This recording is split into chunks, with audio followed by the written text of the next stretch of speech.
all the elements called format Here 15.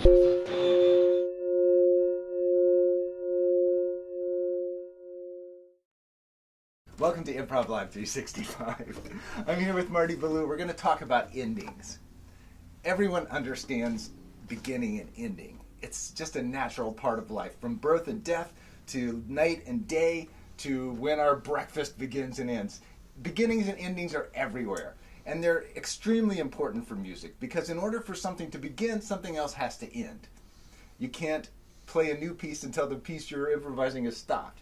You can't go to a new section of a piece until the section you're on has ended. You can't even go to a new phrase in a piece until the previous phrase has an ending. So endings are really important, and gaining an awareness of them can sometimes be a challenge. In order to do that successfully, you have to be ready to end and willing to end at any moment. And that's not only the individual, but also the group as a whole. You have to have a shared awareness of endings as they occur in the improvisation, and also a willingness to let them happen, no matter what your individual needs are at the moment. You might want to play more, but the piece might want to end.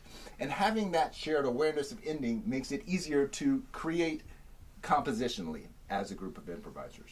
For this first exercise, we're going to play a duet. We're going to stop on the first ending, the first possible ending that occurs.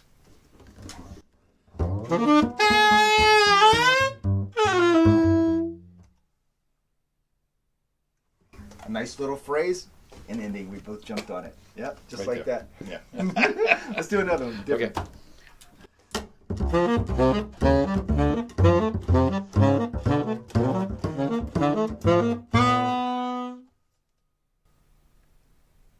It was such an ending that I didn't want to put that last note on there. So that's the first exercise. You're just waiting like a panther for that first ending to jump on it. Now, once you get to that first ending, which happens in every single phrase that we ever play as improvisers, you get to that first ending. Mm-hmm. And then your choice then is that the end of the piece, or does the piece go on? In that case, that was not the end of the piece. We definitely needed to go on. I was feeling the need to go on. Yeah. So, if it's not the end of the piece and the improvisation needs to go on more, then you have some basic choices. What are you going to do then? Are you going to keep going on in the same way that you were going before, or a variation of it? Or are you going to change what you're doing to do something else? So every ending is also a beginning. It's a point in the improvisation where you can make a choice about what's going to happen next. So for the second exercise, we're going to get to the first ending. We're going to decide if it's over or not. If we decide it's not over, we're going to go on until the second ending. And in that moment, when we decide it's not over, if we do, then we choose how we're going to go on. Okay. And that's basically our second improvisational choice there, is how we're going to continue. Yeah? I'm with you. All right, let's do it.